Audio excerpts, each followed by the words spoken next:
नमस्कार, मैं हूं बालकृष्ण सरेगा। आप देख रहे हैं डेली लाइफ। आइए पहले नजर डालते हैं आज के मुख्य समाचारों पर। किसान विरोधी अध्यादेश को वापस लेने की मांग, आड़त व्यापारी रहे हड़ताल पर। व्यापारियों ने प्रदर्शन कर प्रधानमंत्री को भेजा ज्ञापन। जिला कारागृह में बंदियों के बीच हुई झड़प, 3 कैदी हुए घायल, मामले की जांच में जुटी पुलिस। पेट्रोलियम पदार्थों की अवैध तस्करी करने वालों के खिलाफ कार्रवाई की मांग, पेट्रोल डीजल एसोसिएशन पदाधिकारियों ने कलेक्टर को सौंपा ज्ञापन। टाउन थाना में काम कर रहा प्लम्बर आया करंट की चपेट में, पुलिस कर्मियों ने पहुंचाया सरकारी अस्पताल। डीवाईएफआई कार्यकर्ताओं ने की गांव 22/23 एनडीआर में मोबाइल टावर लगाने की मांग, कलेक्टर को सौंपा ज्ञापन। मनरेगा श्रमिक ने गांव सिलवाला खुर्द में मैच पर हाजिरी में कथित रूप से गड़बड़ी करने का लगाया आरोप, कलेक्टर को सौंपा ज्ञापन। और अब समाचार विस्तार से। केंद्र सरकार द्वारा पारित किए गए 3 अध्यादेशों के विरोध में शुक्रवार को टाउन जंक्शन के व्यापारी हड़ताल पर रहे। इस संदर्भ में व्यापारियों ने प्रदर्शन कर प्रधानमंत्री के नाम का एक ज्ञापन जिला कलेक्टर को सौंपा। व्यापारी एकता जिंदाबाद, व्यापारी एकता जिंदाबाद। हमारा अध्यादेश वापस लो, अध्यादेश वापस लो। केंद्र सरकार की ओर से कृषि जिन्स बिक्री, स्टॉक सीमा व भंडारण को लेकर जारी 3 अध्यादेशों के विरोध में व्यापारियों ने शुक्रवार को जिले भर की अनाज मंडियां 1 दिन के लिए बंद रखी। व्यापारियों ने अपना व्यापार पूर्णतः बंद रखकर तथा प्रदर्शन कर इन अध्यादेशों का विरोध किया। विरोध प्रदर्शन के बाद अध्यादेशों में संशोधन करने की मांग को लेकर प्रधानमंत्री व मुख्यमंत्री के नाम का एक ज्ञापन प्रशासनिक अधिकारियों को सौंपा गया। जिला मुख्यालय पर जंक्शन तथा टाउन की अनाज मंडियों के व्यापारियों ने व्यापारिक संगठनों के बैनर तले विरोध प्रदर्शन किया। इस मौके पर व्यापारियों ने कहा कि कृषि जिन्स बिक्री, स्टॉक सीमा व भंडारण को लेकर जारी 3 अध्यादेशों से किसान, कच्चे आड़तिये, तोला व पल्लेदारों के कार्य पर विपरीत प्रभाव पड़ेगा। किसान की कृषि जिन्स गाँव में सीधे विक्रय होगी, इसके कारण किसान को कम भाव मिलेगा। भुगतान को लेकर झगड़े और मतभेद बढ़ेंगे, किसान को समय पर भुगतान नहीं हो पाएगा। व्यापारियों ने कहा कि एपीएमसी एक्ट को मंडी से बाहर खत्म कर दिया गया है। ऐसे में व्यापारियों की मांग है कि कृषि उपज मंडी समिति में भी शुल्क खत्म किया जाए, ताकि जो किसान मंडी में कृषि जिन्स बेचना चाहता है उसका कोई नुकसान न हो। उन्होंने कहा कि स्टॉक सीमा खत्म करने के कारण कालाबाजारी बढ़ेगी, बड़ी कंपनियों के इस क्षेत्र में प्रवेश से एकाधिकार भी बढ़ेगा। इनकी ओर से सारा स्टॉक अपने पास जमा कर बाजार में कृत्रिम कमी दिखाई जाएगी, इसके कारण महंगाई और भाव बढ़ेंगे। व्यापारियों ने कहा कि एक राज्य से दूसरे राज्य में कृषि जिन्स पर कैरिंग चार्ज बहुत अधिक होंगे, एक से दूसरे राज्य में माल बेचना संभव नहीं रहेगा। भारत सरकार द्वारा कृषि उपज मंडी शुल्क को लेकर एक कानून बनाया है, जिसमें मंडी परिसर को छोड़कर अगर बाहर कोई भी माल बिकता है तो उसके ऊपर मंडी शुल्क नहीं लगेगा, और मंडी के अंदर जो परिसर में माल बिकेगा उस पर शुल्क लगेगा। इस बात को लेकर हमारे व्यापारियों में और मजदूर वर्ग में काफ़ी रोष है, क्योंकि मंडी के अंदर माल नया आने के बराबर हो जाएगा।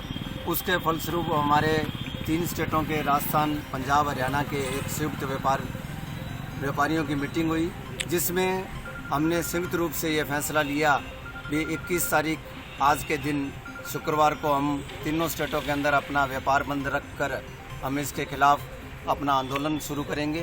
तो आज उसी के लिए हम आज कलेक्टर साहब के माध्यम से हम भारत सरकार तक ये बात पहुंचाने के लिए आए हैं कि भी इस तरह के जो काले कानून बनाए जा रहे हैं जो व्यापारी और श्रमिकों के खिलाफ, उसको जल्द से जल्द वापस लिया जावे।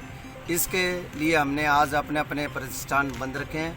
उसी के अंतर्गत हम आज कलेक्टर साहब को ये ज्ञापन देने के लिए आए थे। सरकार ने अभी 3 अध्यादेश जारी किए हैं।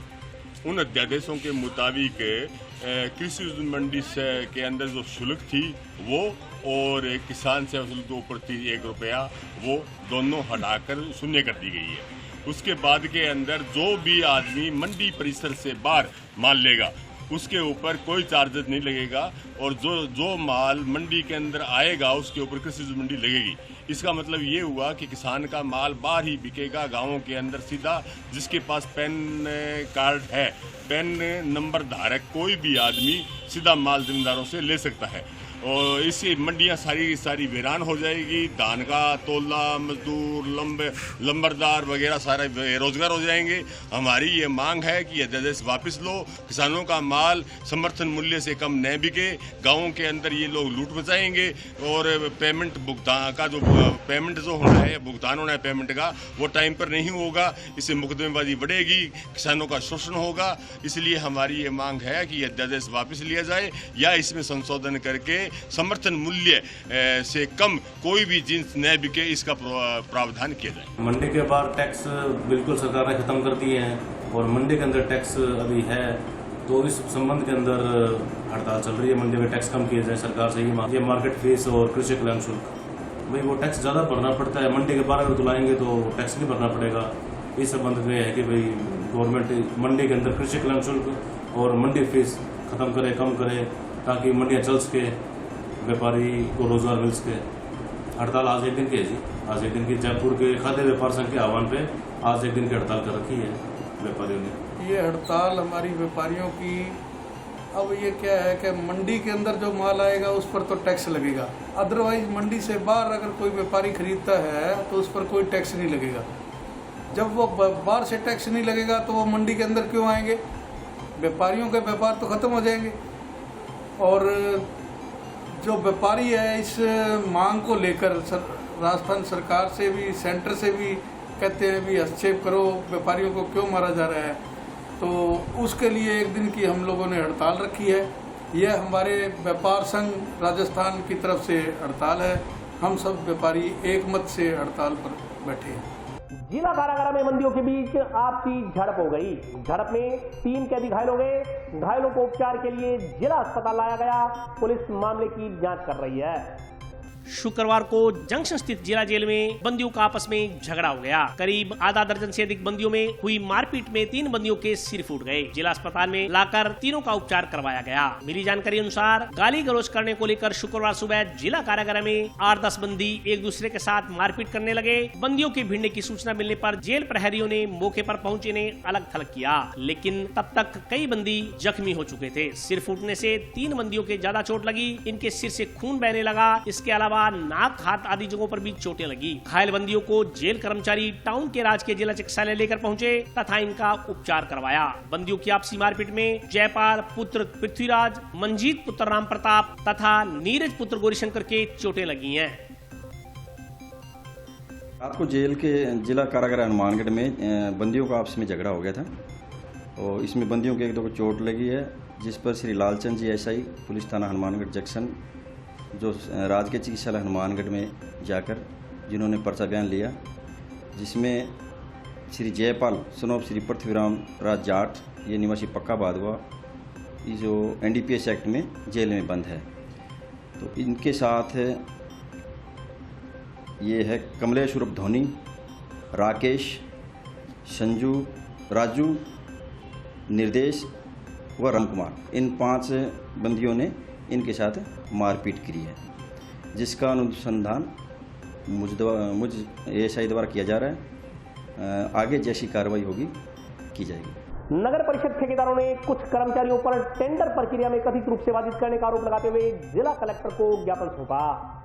नगर परिषद में टेंडर प्रक्रिया को लेकर डीडी भरने के लिए ठेकेदार जब कार्यालय पहुंचे तो उन्हें डीडी भरने नहीं दी गई। ठेकेदारों ने जिला कलेक्टर को ज्ञापन सौंप नगर परिषद के कुछ कर्मचारी अधिकारियों पर जानबूझकर टेंडर प्रक्रिया को कथित रूप से बाधित करने का आरोप लगाया है। ठेकेदारों ने बताया कि शहरी क्षेत्र के विभिन्न निर्माण कार्यों को लेकर नगर परिषद ने निविदाएं आमंत्रित की थी। टेंडर भरने की प्रक्रिया इस बार ऑनलाइन थी। सभी ठेकेदारों ने अलग अलग कार्य के लिए पूर्व में टेंडर भर दिए थे। ठेकेदारों ने बताया कि शुक्रवार को 12 बजे तक निविदाओं के लिए डिमांड ड्राफ्ट की राशि का भुगतान करने का समय निर्धारित किया गया था। सभी ठेकेदार 11:15 बजे नगर परिषद कार्यालय पहुंच गए थे, लेकिन नगर परिषद के कुछ कर्मचारियों ने उन्हें डीडी नहीं भरने दी। बार बार आग्रह करने के बावजूद किसी ने भी डीडी भुगतान के लिए उन्हें कार्यालय में नहीं जाने दिया। ठेकेदारों ने आरोप लगाया कि नगर परिषद कर्मचारियों ने यह कहकर कि नई निविदाएं आमंत्रित नहीं की जाएंगी, उनका 12 बजे तक का निर्धारित समय जानबूझकर निकाल दिया। इसके विरोध स्वरूप ठेकेदारों ने जिला कलेक्टर को ज्ञापन सौंप टेंडर प्रक्रिया को बाधित करने वाले कर्मचारियों के खिलाफ कार्रवाई की मांग की है। आज नगर परिषद हनुमानगढ़ में टेंडर प्रक्रिया थी, जिसके तहत ऑनलाइन टेंडर जो थे वो डल चुके थे। आज डीडी डालने थे, समय था 12 बजे तक का।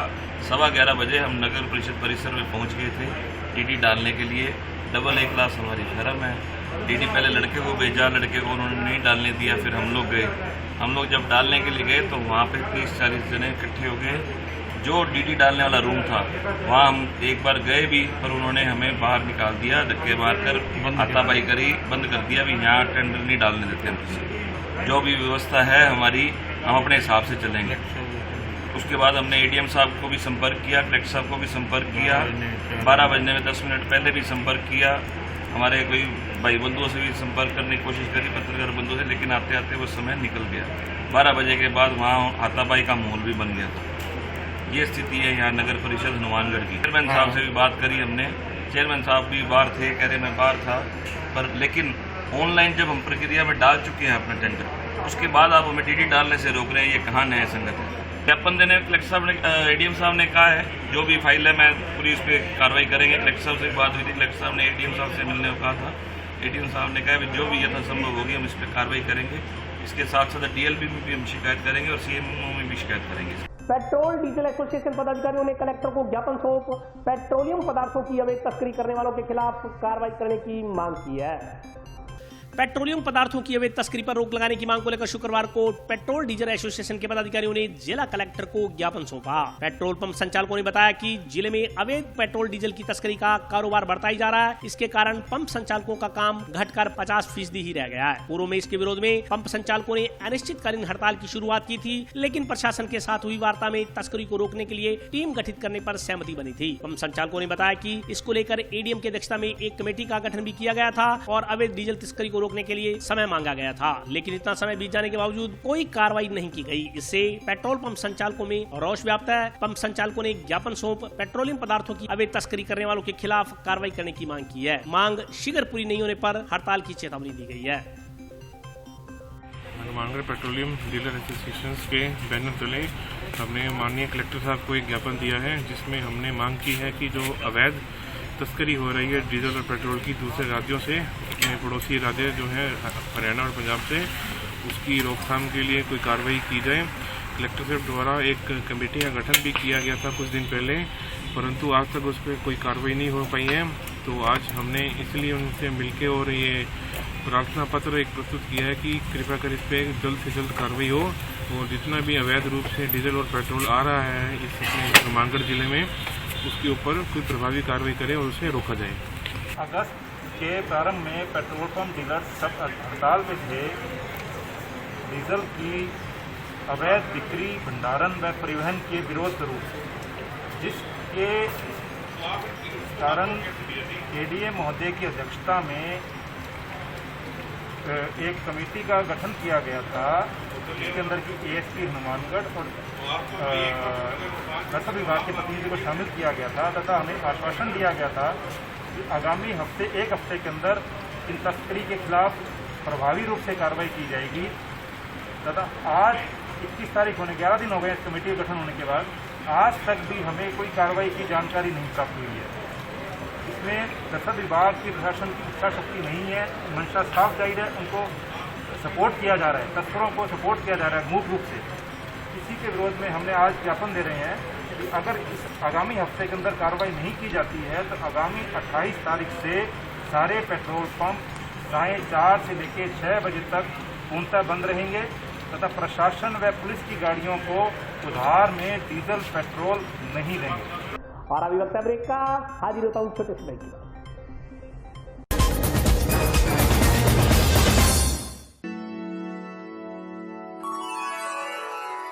यूं तो कई बार मुझे हंसते देखा है, पर ये हंसी कुछ और है। ये गहना मुझ पर जचता है, पर ये महज एक गहना नहीं, ये रूपरेखा है मेरे मन की, हंसती खिलखिलाती लहरों की, जो आतुर थी अब तक मुझ पर सजने को। इसलिए ये गहना ही मेरा सच्चा श्रृंगार है, श्रृंगार है, श्रृंगार है।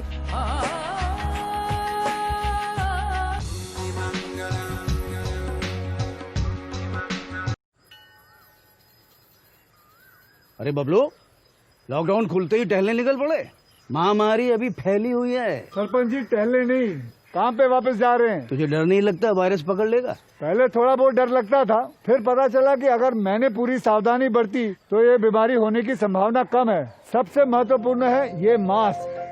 काम पर मास्क हमेशा पहनूंगा, समय समय पर हाथ धोता रहूंगा और दूसरों से हर वक्त कम से कम 2 गज की दूरी बनाए रखूंगा। खुद को, दूसरों को और अपने परिवार वालों को भी सुरक्षित रखूंगा। अरे भाई, मेरी जिम्मेदारी बनती है तुझे चेतावनी देना, तो दे दिया। जब देश के मेडिकल और स्वच्छता कर्मचारी रोज कोरोना वायरस से लड़ने का काम कर रहे हैं तो हमारी भी तो जिम्मेदारी बनती है अपना काम करने की। बबलू, तुझे कुछ हो गया तो? हजारों लोग इस बीमारी को हराकर ठीक हो चुके हैं और अगर किसी कारण मुझे ये बीमारी हो भी जाए तो सरकार ने अस्पताल में हमारे इलाज के लिए पर्याप्त व्यवस्था कर रखी है।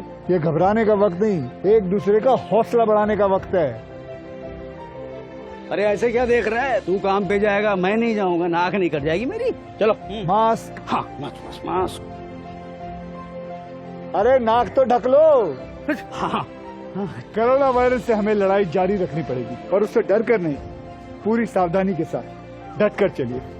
रुकी जिंदगी को आगे बढ़ाएं, देश को आत्मनिर्भर बनाएं। जय हिंद।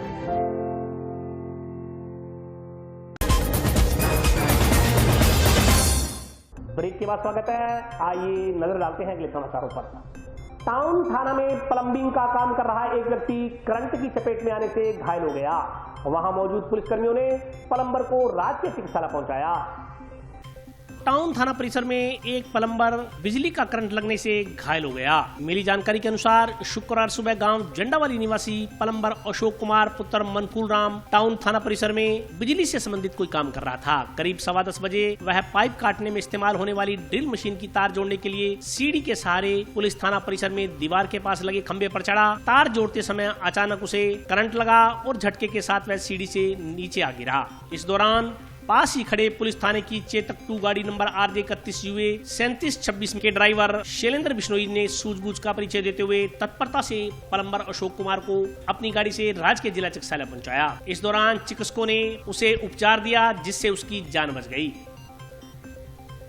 तार जोड़ के नीचे उतरा दीवार से, पैर फिसल गया, उसकी वजह से लगी थी, सिर में लगी है। सर वो ऐसे हुआ था कि मैं मेरी गाड़ी साफ कर रहा था वो सामने, तो वो इधर नीचे बैठ के तार छील रहा था। मैं तो क्या कर रहा है, बोले मैं मेरा काम कर रहा हूँ, मैं कोई बात नहीं तेरा काम कर ले। फिर मेरे को पता नहीं, मैं गाड़ी साफ कर रहा था, वो इधर इस खंबे पे चढ़ा है तार जोड़ने के लिए। और उसने तार जोड़े कि नहीं जोड़े, लेकिन एकदम करंट लगने के कारण वो इधर गिरा है। गिरते ही ये पेड़ भी नीचे गिरी है, पौड़ी लगी हुई थी, पौड़ी नीचे गिरी है। हम भाग के आए तो इधर देखा तो वो इधर नीचे गिरा हुआ था। फिर उसको उठाया, उसकी मालिश की है, मगर इसके करंट लग गया, इसको तुरंत हॉस्पिटल ले जाओ। फिर मैंने गाड़ी लगाई है, गाड़ी में इसको डाल के हॉस्पिटल लेके गया हूँ। अशोक कुमार पुत्र मनफूल राम, ये कोई प्लम्बर का काम करता है, बता रहे हैं प्लम्बर का काम करता है वो। साहब मेरे को तो वो मशीन लगानी थी लाइट वाली, वो सही है, सेफ है, बिल्कुल सेफ है। DYFI कार्यकर्ताओं ने जिला कलेक्टर को ज्ञापन स्वरूप गांव 22 व 23 NDR में मोबाइल टावर स्थापित करवाने की मांग की है। चिटफंड कंपनियों से पैसा दिलाना होगा, चिटफंड कंपनियों से पैसा दिलाना होगा, इनकलाब जिंदाबाद। गांव 22 व 23 NDR में मोबाइल टावर लगाने की मांग को लेकर DYFI कार्यकर्ताओं ने कलेक्टर को ज्ञापन सौंपा। DYFI कार्यकर्ताओं ने बताया कि गांव 22 व 23 NDR में किसी भी कंपनी का नेटवर्क टावर नहीं होने के कारण गांव के लोगों को परेशानियों का सामना करना पड़ रहा है। गांव के सरकारी दफ्तरों में इंटरनेट के जरिए होने वाले काम पूर्णतः बाधित हो रहे हैं। फोन में किसी भी कंपनी की सिम का नेटवर्क नहीं चलता है। इसके चलते गाँव के लोग एक तरह से कनेक्टिविटी से कटे हुए हैं। कार्यकर्ताओं ने बताया कि वर्तमान में शिक्षा के साथ साथ हर काम को डिजिटल करने का प्रयास केंद्र सरकार द्वारा किया जा रहा है। कोरोना के चलते स्कूल व कॉलेज बंद पड़े हैं। बच्चों की पढ़ाई का जरिया केवल ऑनलाइन शिक्षा ही रह गई है। ऐसे में गांव में मोबाइल नेटवर्क की अनिवार्यता और आवश्यकता दोनों ही बेहद जरूरी है। DYFI कार्यकर्ताओं ने कलेक्टर को ज्ञापन सौंप गांव में जल्द से जल्द किसी भी मोबाइल कंपनी का टावर लगवाने की मांग की है। आज भारतीय जनवादी नौजवान सभा जिला कमेटी के द्वारा ग्राम पंचायत 22-23 NDR के अंदर कोई भी मोबाइल कंपनी का टावर नहीं है। उसकी वजह से हमारे गांव के अंदर बहुत ही जो मोबाइल चलाने वाले हैं, पंचायत के काम हैं, जो स्कूलों के काम हैं, जो ऑनलाइन काम है, उनमें बड़ी भारी दिक्कत आ रही है। उसको लेकर हम ग्राम पंचायत 22-23 NDR के प्रतिनिधि के तौर पर हम आए हैं। आज जिला कलेक्टर महोदय को हम ज्ञापन सौंपेंगे, तुरंत प्रभाव से हमारे गांव के अंदर किसी भी कंपनी का कोई टावर लगाकर हमें राहत दी जाए। मनरेगा योजना में काम करने वाले एक श्रमिक ने गांव सिलवाला खुर्द के मैट पर श्रमिकों की हाजिरी में कथित रूप से गड़बड़ी करने का आरोप लगाते हुए जिला कलेक्टर से जांच करवाने की मांग की है। गांव सिलवाला खुर्द के एक मनरेगा श्रमिक ने मनरेगा योजना के तहत मैट द्वारा फर्जी हाजिरी लगाने का विरोध करते हुए जिला कलेक्टर को ज्ञापन सौंपा। श्रमिक जगदीश कुमार ने बताया कि गांव में मनरेगा योजना में मैट के पद पर कार्यरत एक व्यक्ति अपने परिवार के सदस्यों व अन्य रिश्तेदारों की फर्जी हाजिरियां लगा रहा है, जबकि उसके परिवार के सदस्य व अन्य रिश्तेदार मनरेगा के लिए काम पर नहीं आते। उसने आरोप लगाया कि उक्त मैट मनरेगा श्रमिकों के साथ बुरा व्यवहार करता है। उसने 10 जून से लेकर 21 जून तक मनरेगा में काम किया था। कुछ दिन वह बीमार होने के कारण जब काम पर नहीं गया तो उक्त मैट ने रंजिश वंश मनरेगा सूची से उसका नाम हटा दिया। मनरेगा श्रमिक ने जिला कलेक्टर को ज्ञापन सौंप उक्त मामले की जांच करवा दोषी मैट के खिलाफ कार्रवाई करने की मांग की है। मामला है जी, मैटों के खिलाफ कार्रवाई करना है और इसके अंदर पूरी पंचायत के सरपंच और जितने भी अधिकारी हैं ग्राम पंचायत के, उन्हीं की मिली भगती से जो पंचायत समिति अधिकारी हैं वो भी बड़े व्यक्तियों के दबाव में उनके खिलाफ उचित कार्रवाई नहीं कर पा रहे हैं।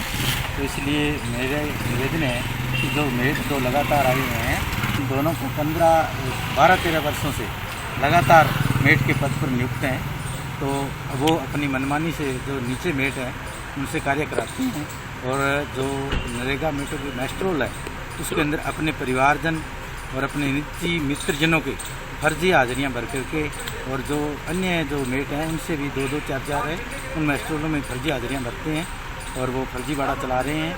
तो मैंने इसके बारे में विकास अधिकारी टिब्बी को इसके बारे में अवगत कराया था, प्रार्थना पत्र दिया, लेकिन उनके द्वारा कोई संतोषप्रद कार्रवाई नहीं की गई उनके खिलाफ। और मैं अब यहाँ जिला कलेक्टर महोदय के कलेक्ट्रेट में आया हूँ, इनको ज्ञापन दिया है और आगे मैं माननीय मुख्यमंत्री जी को ये ज्ञापन देने के लिए कोशिश करूँगा ताकि इनके खिलाफ उचित कार्रवाई हो और इनके खिलाफ सही इनकी जांच की जाए और इनके खिलाफ जो भी कानूनी कार्रवाई हो अधिकारियों द्वारा की जाए।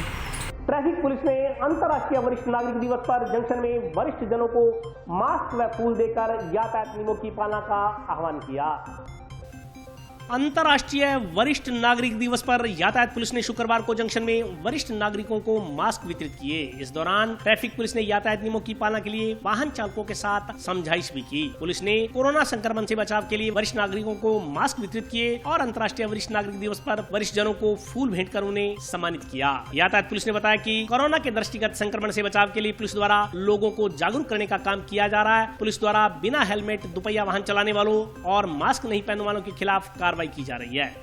21 अगस्त 2020 वरिष्ठ अंतर्राष्ट्रीय वरिष्ठ नागरिक दिवस है। इसके उपलक्ष्य में मौके के निर्देशानुसार जो वरिष्ठ नागरिक है उनको सम्मान दिया जा रहा है, क्योंकि कोविड-19 में जो वरिष्ठ नागरिक है उनको उनके पास मास्क नहीं है, उनको मास्क पहनाए जा रहे हैं और इसके अलावा उनके स्वस्थ जीवन और खुशहाल जीवन के लिए किया जा रहा है कि ताकि वो उसको संभाल रहे। और मैं सभी वरिष्ठ नागरिकों को आग्रह करता हूँ कि आप अपने जो भी स्वस्थ जीवन और और आज के लिए बस इतना ही। कल फिर हाजिर होता हूँ नए समाचारों के साथ, तब तक के लिए नमस्कार।